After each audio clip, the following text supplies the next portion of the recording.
హన్మకొండలోని చారిత్రక శ్రీ రుద్రేశ్వర వెయ్యి స్తంభాల కళ్యాణ మండపానికి ఎట్టకేలకు మోక్షం లభించింది. దాదాపు 2 దశాబ్దాల తర్వాత శుక్రవారం ఉదయం కేంద్ర పర్యాటక సాంస్కృతిక శాఖ మంత్రి కిషన్ రెడ్డి చేతుల మీదుగా కళ్యాణ మండపం ప్రారంభమవుతుంది.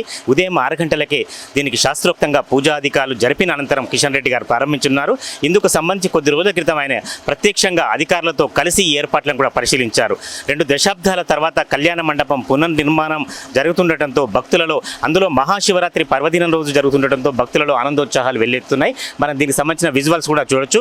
ఒకవైపు చారిత్రక రుద్రేశ్వర వెయ్యి స్తంభాల దేవాలయంలో మహాశివరాత్రి ఏర్పాట్లు, మరోవైపు దాని ఎదురుగానే ఉన్న కళ్యాణ మండపానికి సంబంధించిన కళ్యాణ మండపం నిర్మాణం పూర్తయిన తర్వాత ప్రారంభోత్సవానికి సిద్ధంగా ఉన్న పరిస్థితులలో దీనికి సంబంధించి అనేక దశాబ్దాలుగా ఈ రంగంలో ఉన్న తర్వాత ఇదే కార్యక్రమంలో ప్రత్యక్షంగా పాల్గొన్న స్థపతి శివకుమార్ గారు మనతో ఉన్నారు. వారిని అడిగి దీనికి సంబంధించిన వివరాలు కావచ్చు, విశేషాలు కావచ్చు, వారికి ఉన్న అనుభవాన్ని కూడా అడిగి తెలుసుకుందాం. శివకుమార్ గారు చెప్పండి, నిర్మాణం నమస్తే అండి, ప్రత్యక్షంగా పాల్గొన్నారు మీరు, మీ అనుభవం అనుభూతులు చెప్పండి.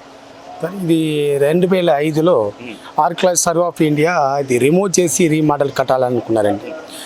2005లో ఇది మొత్తం కొలాప్స్ అయ్యి 4 సైడ్ వాలి, ఇది యజదాని వాల్ కట్టి ఒక కోడ నిర్మించి దాంట్లో మట్టి పోసి ఇది సగం పూడి చేస్తున్నారు. దాని తర్వాత 2005లో మే నెలలో రిమూవ్ చేసి ఇది మళ్ళీ రీకన్స్ట్రక్షన్ చేయాలని డిసైడ్ అయింది ASI archaeological survey of India. దాని ప్రకారంగా నేను 1 by 1 టోటల్ డాక్యుమెంటేషన్ రెడీ చేసి ఒక్కొక్క బీమ్ పిల్లర్స్ ఒక్కొక్క వాళ్ళు మొత్తం కూడా డాక్యుమెంట్ రెడీ చేసి రిమూవ్ చేయటం జరిగిందండి. రిమూవ్ చేసిన తర్వాత 2010లో ఫిబ్రవరి 25 నాడు ఫస్ట్ స్టోన్ భూమి స్టార్ట్ చేసినామండి. అక్కడి నుంచి దాదాపు ఒక 2017 వరకు వర్క్ జరిగింది. కొన్ని కారణాల వల్ల మళ్ళీ అది బెండింగ్ అయిందండి. మళ్ళీ కిషన్ రెడ్డి గారు కల్చర్ మినిస్టర్గా అయిన వెంటనే ఇది పిలిపించి ఇది పూర్తి చేయాలనే నిర్ణయానికి వచ్చినారు. ఇమ్మీడియట్లీ సరే మీ ప్రాబ్లం అన్నీ సాల్వ్ చేస్తే మీరు పూర్తి చేయండి అన్నారు. దాని ప్రకారం ఇంకా 2.5 years నుంచి క్లోజ్ చేసి పూర్తి చేసామండి. కొన్ని వందల ఏళ్ళ సంవత్సరాల తర్వాత దీనికి నిర్మాణానికి ఇబ్బందులు కలిగాయి. అట్లాగే మళ్ళీ దీని ఆయుష్ ఎంతకాలం ఉండవచ్చు మీ అనుభవాన్ని బట్టి?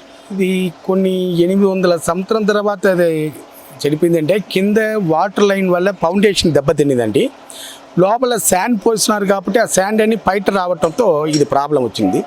ఇప్పుడు మనం శాండ్ వాడట్లేదండి. ఆ శాండ్ వాడిన ప్లేస్న లైమ్ మోటార్స్ సిఆర్ మెసనరీ అంటే స్టోన్తో లైమ్ వాటర్ కడకాయి బెల్లం సున్నంతో గ్రైండింగ్ చేసి లైమ్ వాటర్ వాడినాం కాబట్టి ఇంకా ఒక 100-1000 సంవత్సరాలు అయినా కూడా ఇది ఎలాంటి ప్రాబ్లం లేదండి. శివకుమార్ గారు, ఇటువంటి నిర్మాణాలు భారతదేశంలో ఎన్ని ప్రాంతాల్లో ఉన్నాయి? ఇంకా చాలా ఉండవచ్చా, లేకపోతే ఇలాంటివి ఇక్కడే ఉన్నాయా? ఇంతవరకు ఇంత పెద్ద కన్స్ట్రక్షన్ భారతదేశంలో కాదు, వరల్డ్లో కూడా ఇంతవరకు లేదండి. ఇదే ఫస్ట్ టైం నాకు తెలిసిన వరకు. ఆల్రెడీ కొన్ని మా ఆర్కియాలజీ డిపార్ట్మెంట్ కూడా ఎవిడెన్స్ చూసింది.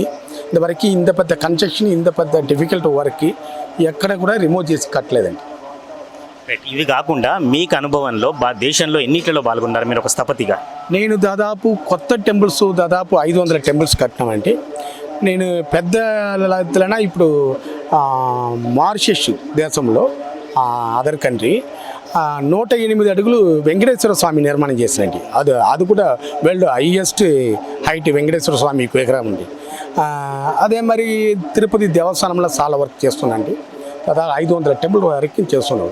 ఇప్పుడు ఇది రేపు ప్రారంభోత్సవంతోనే అంటే మామూలుగా కార్యక్రమాలు పూర్తయినట్టేనా? దీనికి సంబంధించి ఇంకా కొద్ది రోజుల పాటు పని జరిగే అవకాశం లేదండి. ఇప్పుడు వరకు ఈ ఆర్కియాలజికల్ సర్వే ఆఫ్ ఇండియా వల్ల పాత స్టోన్ వాడటమే కరెక్టు. ఇప్పుడు ఉన్నది వరకు కరెక్ట్ చేసి పెట్టేస్తాం. అంటే ఇంకా దాని తర్వాత పైన పాత స్టోన్ నుండి కింద పనికి రాదన్న వారికమే మనం కొత్తగా చేయగలను. అది 132 పిల్లర్స్ దీనిలో ఉందండి. మనకి 132లో 13 మిస్ అయిందండి. అది మనం కొత్తగా చేసినామండి.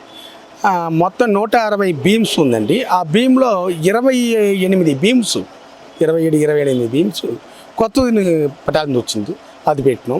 రూఫ్ స్లాబ్స్ మొత్తం కూడా కొత్తదే పెట్టినాం.